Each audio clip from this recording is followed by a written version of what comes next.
Hello and welcome to Gender Agenda.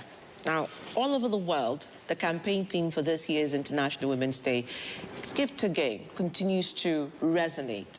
Yet many say with projections by the United Nations Gender Global Report, which x-rays gender equality within 100 years benchmark, the question looms: why are the gains on women's rights so far stretched and far-fetched? Across sub-Saharan Africa, women's advocacy and gender equality, from political representation, gender-based violence, financial inclusion, girl-child rights, have become increasingly popular and no longer exist as sound bites on the side curb.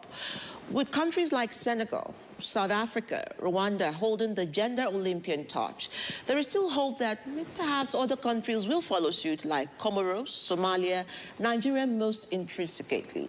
Now, in Nigeria's today, Nigerian women's representation has continued to decline, especially in elective and appointive positions, with a call to the political leadership to move from promissory notes to real-time outcome. Yet some argue that women must show political consciousness and join political parties to build consensus for political demands from within. Now, as far back as 2018, in an exclusive interview with frontline Nigerian newspaper, The Vanguard, Ambassador Nkoyo Esutoyo said, and I quote, "I urge women never to say that politics was not for them."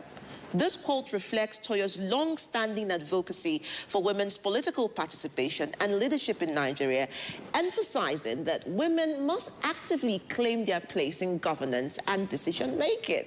Now, a foremost women's rights activist, a gender historian by experience, a politician, and the founder of GADA will be joining us on today's show.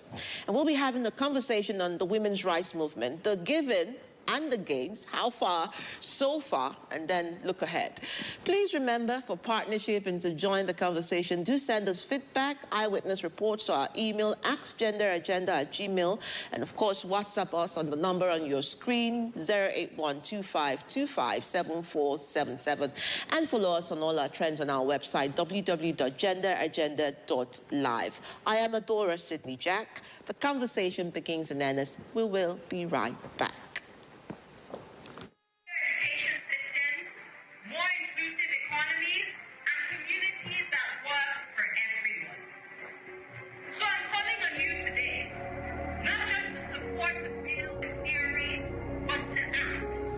Mommy, why don't I see any women in parliament? My daughter, that's how it has been since even I was a little girl. No, Mommy, this has to change. Women make up 50% of Nigeria's population and less than 4% in the National Assembly. Our country cannot compete productively with one hand tied behind its back. Let's pass the reserved seats for women's bill. It's not about women alone, it's about our whole nation. Pass the reserved seat for women bill. Pass the reserved seat for women bill. Pass the reserved seat for women bill. Pass the reserved seat. Pass the reserved seat for women bill.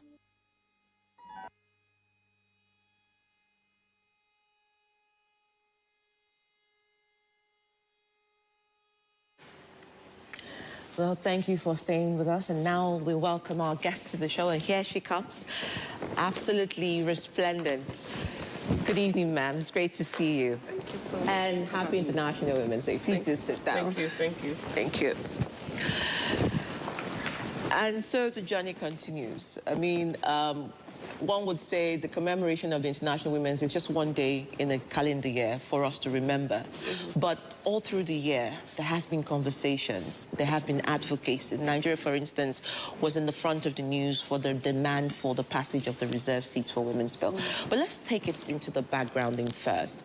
I remember in that statement when you talked about women being politically conscious within the political party space to build consensus. Tell us, how far do you think that the women's have given to any gains from advocacy to political participation? So thank you, Adora. Thank you so Wonderful work you do. Thank you. You keep this momentum going, and if we think about all of what we said just this moment, it's about momentum, how we started, how we are, where we are, and where we want to be in the future. women's gains in this area haven't been exactly as commensurate with the givings that they have done. Women have given largely to a country, believing in it, holding on to it, and holding on to the aspirations that the country represents collectively for all of us. Yes. Unfortunately, I would sadly say that in the recent history of our country, we haven't been a very giving country. And therefore, because we haven't been a very giving country, we haven't been a country that understands that it's only through giving that people gain. Absolutely. And why do I say that? I say that because, look, if you even think of the Japa syndrome, why are people leaving the country? If the opportunities were here, they would sit here and take advantage of those opportunities. So, in effect, in a country where the spaces and opportunities are really shrinking, and the nature of our leadership class hasn't been one in which they have deliberately and intentionally taken on the challenge of making things happen in such a way that the spaces for engagement are opening, then it is easy to see why, for women who have always been a little bit behind in terms of the way society has socialized them into power and into relevance, that they themselves would probably be many steps behind in terms of taking advantage of the very limited spaces that exist. So I am of the opinion that the context in which we operate as Nigerians is a context that shrinks opportunities. It's a context that doesn't allow the notions of giving to grow, and therefore to grow into gains in the sense that we have not matched what women have done with what the society has given. And it's clear to see. The figures speak for themselves. Women have been at every ballot and voting season. They've run with the political parties. They have been part of the elections. They have been part of government in many ways. But look at the numbers. Look at the numbers in the executive. Look at the numbers in relevant agencies. Look at the numbers in the National Assembly, for example. And increasingly, the National Assembly is symptomatic of the bigger problem of our society. So I think we can very respectfully claim that we haven't seen sufficient intentionality in terms of where giving and gaining are commensurated. And I'm sure many people will argue that that's not just unique to women, that the young people themselves are complaining. They go through school, they do education, we say they are the energy, they are the future. How many of the young people are anywhere in what's going on in the country? How many of them are determining the future of the country? How old are the leaders who govern the country right now? So there's all of that going on at the same time, and I'm sure we understand. So where does that leave us? That doesn't leave us in a state that we say we will stop giving. Women have to continue to give by their very biology, nurturing, reproduction, and the care for the society and for families and all of that has actually been left, at their feet. But that doesn't mean that having been given that responsibility, they are any less qualified or any less equal to ascend to the different positions. Okay, so let me just jump in here, because again, when you talk about women's readiness to participate at the political level, we see countries that have taken intentional steps. I mean, the projection, or some would say prediction, of the United Nations about women bridging the gap in gender equality in 100 years. I mean, GADA, Gender Development Action, your foundation, has done enormous work, working with organizations like the UN, being at the forefront from the beginning. And I don't know how you feel when they say 100 years.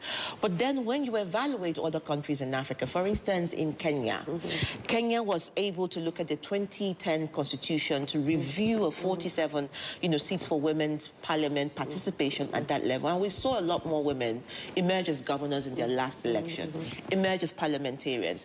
We see countries like Uganda's that use quota at their municipal level, at their district level.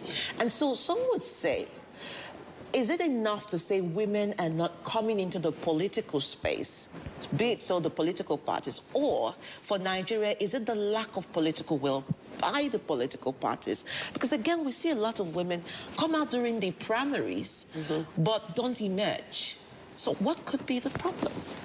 It's a big question. And like I say at every platform I go to, I get confronted with the question all the time. You Nigerian women are really powerful. How come you don't make it into the leadership of your country? That's a question which we all need to ask and answer, given the experiences that we're going through. The issue for me is that it's also about the kind of politics we're involved with. I think over the years, we have inherited a certain kind of political culture that says power is for an elite class, it's for a certain class of persons. And initially it was managed by the military, and the military didn't have to account to anybody, and that was the mainstream culture. Whoever was the general determined who was going to be governor and everything. So it was a very top-down approach to leadership. And once we came into civilian rule, we didn't shed ourselves of that culture. If you look at the countries you're referencing, most of them did not have to go through that extensive period of military engagement. And I know that it took quite a bit of a fight for even the women to begin to find their voices. In an institution, the military was a male-dominated institution, and its very nature was about strong impository governance. That has come to be the style. And in that imposition, women are being made to feel that to get in, you have to now, negotiate your way through, bargain your way through. And I don't think we have quite understood what that bargaining means. And for many, they have been burnt very badly in the process of bargaining their way in. And I think that that's what the intentionality that we talk about. Okay. That's where the things around the special seats, the issues of affirmative action, which we ask for, and quotas begin to resonate. Because once those things are in place, then women do not have to beg their way through. They have to feel like equal citizens of the country, that there is space which guarantees their ascendancy without having to do those things which would not in any way enable them to feel accomplished in their own way. So that's where the problem is, the absence of intentionality. But also don't dismiss the fact that the women themselves have not done what I am increasingly talking about. Adora, women need to occupy. We need to occupy. The Holy Book talks about occupying.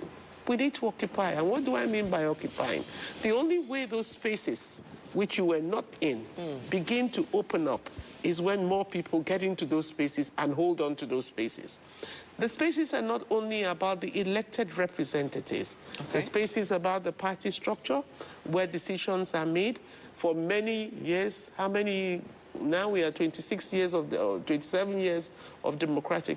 Most political parties had only one woman, a national woman leader, as the only voice in the entire National Working Committee of almost every political party, whether at the national level, the state level, or the local level, or the ward level. And that is very problematic, because obviously you may be thousands of you sitting at a rally, but you're very invisible at the level of the leadership. And that is very problematic for me. And I think when I say to women, you have to get into politics, you have to occupy, a lot of them think, oh, we don't have the money to run. Nobody's talking about money to run. What we are talking about is getting in there and asking the question at meetings, at platforms, where are the women? Why do you have a seat of 10, 15 people seated up here? Are there no women in the room to be part? That's all we need women to be saying. And the more women say that, the more they take back the spaces that they have been kept out of, the more their issues begin to become mainstream. Right now, too many women are sitting at the ends of the pew waiting to be allowed in. women have to make a point that if they come to meetings and be part of meetings, they must also be sitting on the table and at the mainstream of what's going on. So that is something that's lacking. And it is through that action of occupying that the political systems that we have now inherited begin to open. And then for those who want to become contestants, they know their voice is already being represented somewhere. They know their issues are already being enabled somehow, and they're not I mean, because like oftentimes you just get into this thing and you're all alone in a world taken over by interests that are very much in conflict with the ones that you have. Okay, so I hear you, and I hear you loud and clear. And perhaps we want to get some level of insight. You ran elections, you were in the House of Rep, you were ambassador. The journey then is not the journey now, one would say. Yeah. The dynamics are different. 2027 beckons, Congresses are already, you know, coming to the fore, conventions.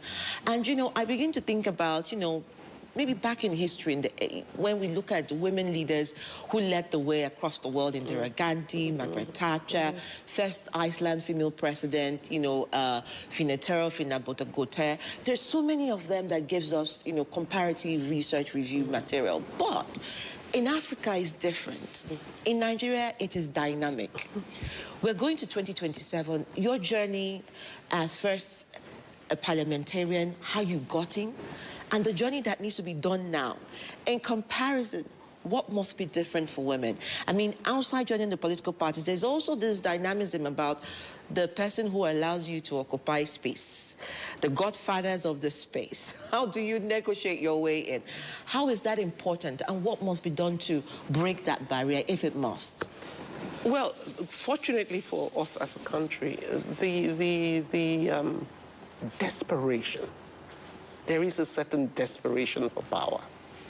Never in the 20 years that I have been in the space of trying to become an advocate within the political space for women's inclusion and recognition, have I seen the level of desperation that we have seen at this time that we are in. And coming in that space of desperation is that people are going to be willing to make a lot of bargains. The uncertainty around the 2027 election, I am not saying that other elections came with any amount of certainty, but this time around, you can see a certain amount of anxiety, which we haven't seen before. Look at the speed with which laws are being changed and changed over and over again. Only yesterday we heard that the Electoral Act that only passed a couple of days ago is now being subjected to another level of change. It's as though each time somebody anticipates there's going to be a problem for us here, we tinker with the law again. You know, it's constantly evolving. And that means, I mean, I think I used the word evolving very wrongly here. It's constantly complicated, you know. And the complexities that are being created also are opportunities. So we now do have, unlike before, because of the brevity of time, because of the changes that have been brought into the electoral calendar, at a time when people have so much uncertainty before them. A political party wakes up and says to you, you have only 1 month, 2 months to have your digital register of members submitted to INEC. Of course they will need women to join. So if the women are not joining, who's to be blamed? So there's work to be done in getting the women into all of these spaces. They themselves, conscious of the fact that they need the numbers, it's not the time they are going to begin to say it's a men's war. It's not a men's war anymore. It's a people's world now that we are dealing with. And these are the kinds of spaces that didn't exist either before. The other thing that is coming is that you're going to see that in this season, there's going to be a lot of coalition building. And that in itself also creates an opportunity for women to say, we want to belong to the coalition or we want to belong to the mainstream. Whichever one, we can always argue for ourselves here that we are stakeholders. The mainstream, if you want us, we are stakeholders. The alternatives, if you want us, we are stakeholders. Whichever level we find ourselves, it also presents an opportunity for us to bargain. We mustn't wait until the legislation is in place before we start. Because as a matter of fact, if the law had even passed as was expected, we still need a lot of work to find the women who will go into those positions. It's not easy to wake up and say because you have identified numbers that the women will just roll into those positions. Yes. So as we wait for the laws to come to place, we must also be expanding and opening up those spaces and making those spaces work. So what am I saying, Adora? I'm saying intentionality on the women's movement side. Where is the movement at this point? Oftentimes, the civil society movement and feminist movement have always equated themselves with the women's movement. Yes. There is also a movement of the women's political movement, which must also own its own space and not get into a fight with whether they are feminist or non-feminist, whether they are NGOs or non-NGOs, but they represent the space which we need to take back. And I am increasingly of the opinion that we, as women who have been in this forefront, must now build that space and hold on to that space as we go forward. Thank you so much. I think that's the safe place, well, I say fantastic place to end it. And in the words of Erling Judson Seller, former president of Liberia, she said, to girls and women everywhere, I issue a simple invitation. My sisters, my daughters, my friends, find your voice. And just like Ambassador has said, a coalition, get political presence, make your voices and demand heard within a network of politics, and that will amplify, expand, and build the consensus that women need. We cannot walk from outside. We can only walk from within. Thank you so much. And congratulations, 30 years together and running. Hopefully, thank you so much. 30 more years in advance. Thank you. Great. Thank you. All right, that's where we stop today. And like I always say, women rising, and that's how we rise. My name is Adora Sidney Jack. Thank you for joining us on Gender Agenda, and happy International Women's Day. Let's keep giving because the gains are just around the corner. See you again.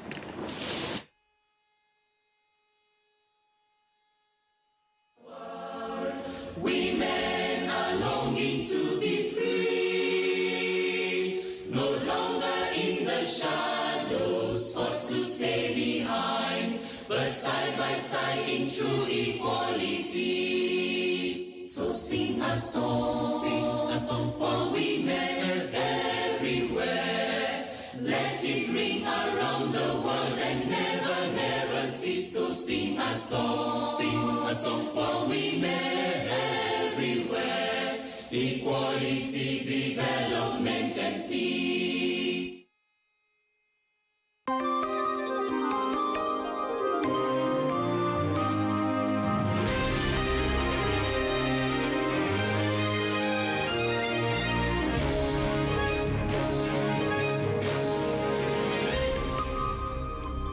AIT, sharing the African experience. Inside our boat, more than 100 people from Gambia. Some people are Nigerians, some people are from Liberia, many countries in Africa.